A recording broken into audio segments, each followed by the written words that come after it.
Hola chicos, ¿recuerdan que ya habíamos hablado de la ley de la difusión de Fick? Sí, en el primer parcial, cuando estuvimos hablando precisamente del movimiento a través de la membrana, describimos la ley de la difusión de Fick. Bueno, en el sistema respiratorio también la vamos a aplicar. Y a sus compañeros nos estuvieron describiendo un poquito acerca del intercambio gaseoso. Igualmente, las diapositivas que yo les envié en la clase pasada, les había explicado acerca del intercambio gaseoso en los pulmones, el cual ocurre mediante difusión a favor de su gradiente de concentración. Por lo tanto, en el sistema respiratorio vamos a recordar y vamos a aplicar la ley de la difusión de Fick. De esta manera, el área de la superficie es un factor muy importante que tiene un efecto directo sobre la tasa neta de difusión, el cual nos dice que a mayor superficie disponible, mayor será la tasa de difusión. Otro de los factores importantes es la distancia. Recuerdan que también los habíamos visto para el movimiento a través de la membrana. En este caso, en los pulmones, la tasa de difusión también depende de la distancia de separación entre el aire alveolar y la sangre capilar.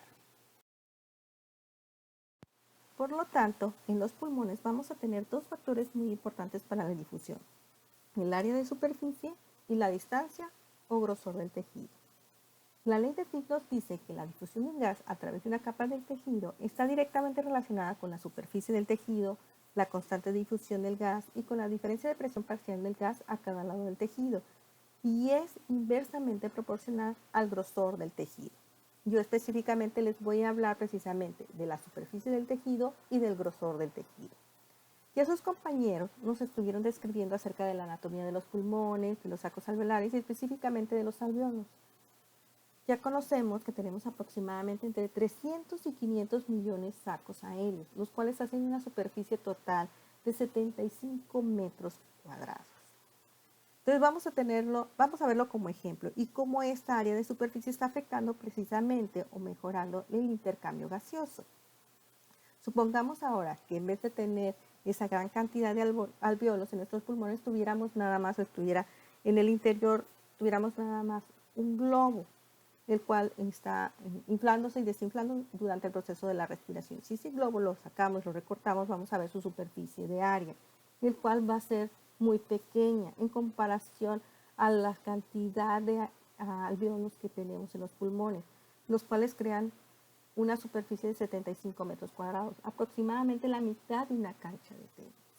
Ya lo habíamos hablado en clase acerca de que precisamente el cuerpo humano es una máquina perfecta y altamente eficiente, y aquí se demuestra una vez más una gran cantidad de ramificaciones. Estamos viendo cómo los alvéolos precisamente tienen esa forma que pareciera un racimo de uvas, lo cual permite entonces que tengamos tanta cantidad de alvéolos, y a su vez lo que crean es una gran superficie, lo que está favoreciendo el intercambio gaseoso.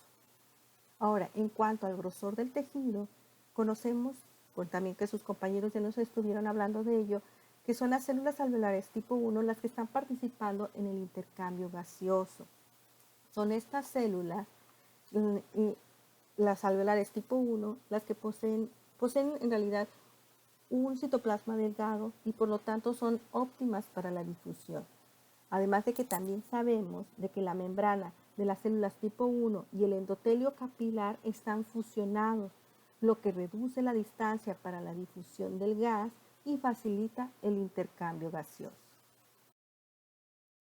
Vamos a ver, por ejemplo, qué sucede ahora en las patologías, específicamente en el enfisema pulmonar, en el cual hay una disminución del área de superficie, como podemos ver en las fotografías. En este caso, los alvéolos, cuando existe el enfisema, se empiezan a deformar, además de que empiezan a perder precisamente la anatomía de los alvéolos. Como están viendo en la parte derecha, en el recuadro superior, se pierde esa separación entre los alvéolos y se van creando como un solo saco en vez de una gran cantidad de alvéolos, se va creando un solo saco. Entonces va perdiendo superficie de área y por lo tanto está disminuyendo el intercambio gaseoso y teniendo como consecuencia que el cuerpo está recibiendo una menor cantidad de oxígeno para sus necesidades diarias, además de que se presentan dificultades para respirar. Otro ejemplo también puede ser durante la neumonía. Precisamente durante la neumonía lo que sucede es que los alvéolos se llenan de líquidos, los cuales están haciendo más gruesa la pared alveolar, dificultando entonces con ello el intercambio gaseoso. Recuerden que también el grosor del tejido estaba afectando la difusión de los gases. En este caso en particular es inversamente proporcional. Entre más grande es esa membrana o el grosor del tejido, menor será la tasa de difusión. Y precisamente durante una infección como la neumonía, esa pared de los alvéolos se va engrosando, dificultando la capacidad respiratoria. Ahora vamos a ver qué sucede durante el ejercicio. Precisamente cuando estamos haciendo ejercicio existe un aumento en la capacidad de difusión para el oxígeno y esto se debe a varios factores. Uno de ellos a la apertura de capilares pulmonares que estaban cerrados en el reposo. ¿Qué sucede cuando estamos haciendo ejercicio? Precisamente tendremos a respirar con mayor profundidad debido al esfuerzo físico que estamos realizando. También existe una mayor dilatación de los capilares ya abiertos y por lo tanto lo que hacemos es aumentar la superficie para el intercambio gaseoso y por lo tanto tenemos una mayor capacidad, una mayor área de difusión. Bueno, ahora hablaremos de la ventilación pulmonar, que es el proceso mediante el cual el aire entra y sale de los pulmones como consecuencia de las diferencias de presión inducidas por cambios de los volúmenes pulmonares. El flujo de gas va a ser desde una zona de alta presión hacia una zona de baja presión. De esta manera también vamos a tener que el flujo de aire es directamente proporcional a esa diferencia de presiones y es inversamente proporcional a la resistencia al flujo por fricción. ¿Qué es todo esto? Bueno, es de lo que vamos a hablar más adelante. Para ello, primero vamos a hablar de unas pequeñas definiciones. Ya sus compañeros nos estuvieron hablando un poco de eso, pero un pequeño recordatorio. La presión atmosférica a nivel del mar es de aproximadamente 760 milímetros de mercurio. La presión intraalveolar, o también llamada presión intrapulmonar, es la presión dentro de los alvéolos. La presión intrapleural, o también llamada presión intratorácica, es la presión dentro del saco pleural. Es la presión ejercida fuera de los pulmones dentro de la cavidad torácica. Y la presión transpulmonar o transmural es la presión a través de la pared de los pulmones y mantiene los pulmones contra la pared torácica.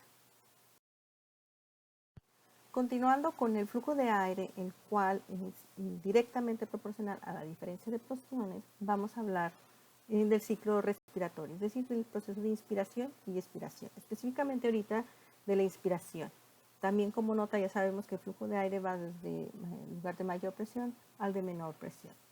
Entonces, durante la inspiración, la presión atmosférica es de 760 milímetros de mercurio, mientras que la presión intraalveolar es de 759 milímetros de mercurio. De esta manera tenemos que es mayor la presión atmosférica. Por lo tanto, el aire se mueve hacia los pulmones cuando la presión intraalveolar, es decir, dentro de los alvéolos, es inferior a la presión atmosférica. Durante la expiración esperaríamos lo contrario. En este caso, la presión atmosférica pues es constante, de 760 milímetros de mercurio, mientras que mi presión intraalveolar ya cambió, ahora es de 761 milímetros de mercurio. Y esta diferencia de presión ahora hace que el aire fluya hacia afuera de los pulmones, cuando la presión intraalveolar en los alvéolos es mayor que la presión atmosférica. Obviamente, eso estamos hablando cuando la presión atmosférica es constante, es decir, que estamos situados en el mismo lugar. Vamos a ver más adelante cómo cambia esto en dependencia de la altitud. Bien, para comprender un poco más del intercambio de oxígeno y de CO2 entre la sangre y los alvéolos, es útil recordar algunas de las leyes de los gases. ¿Se acuerdan de sus clases de físico-química y las leyes de los gases que tanto estudiaron? Bueno, ahorita vamos a ver su aplicación. Vamos a iniciar con una de ellas, la ley de Paul, la cual establece que el volumen de un gas varía inversamente con la presión a temperatura constante. Bueno, teniendo como referencia que el volumen de aire dentro y fuera de los pulmones depende de los cambios de presión, vamos a ver que la presión intraalveolar puede cambiar al alterar el volumen de los pulmones. Es decir, el volumen pulmonar va a cambiar la presión intraalveolar, los cuales son producidos indirectamente por la actividad muscular respiratoria. Entonces, para que quede un poco más claro, vamos a esto. Durante el proceso de inspiración, que ya también nos explicaron sus compañeros, existe una contracción del diafragma, de los músculos intercostales y una elevación de las costillas. Por lo tanto, hay un aumento del volumen torácico. Y entonces, ¿qué nos dice la ley de Paul? Que al aumentar el volumen, disminuye la presión. En este caso, va a disminuir la presión de aire en los pulmones. Al disminuir la presión del aire en los pulmones, siendo la presión atmosférica de 760 milímetros de mercurio, el flujo de aire va a favorecer la entrada de aire hacia los pulmones. Durante la expiración sería lo opuesto. Existe una dilatación del diafragma, de los músculos intercostales y bajan las costillas, causando una reducción del volumen torácico, que nos dice la ley de Boyle, que al disminuir el volumen aumenta la presión. Entonces, al existir una reducción del volumen torácico, hay un aumento en la presión del aire dentro de los pulmones, causando entonces el movimiento. Recuerden, el flujo de aire es de mayor presión hacia menor presión. De esta manera, favorece la salida de aire desde los pulmones. En la parte de abajo, precisamente, se está mostrando ese proceso, ¿no?, durante la inspiración y durante la expiración. Y precisamente cómo se lleva a cabo el movimiento, primero el cambio de presión y teniendo como consecuencia el flujo de gas. Ok, chicos, bueno, con eso terminamos. Ya saben, dudas, preguntas, comentarios, pueden hacerlo a través de la plataforma o en el chat, en Messenger. Estamos en contacto. Saludos y recuerden cuidarse. Adiós.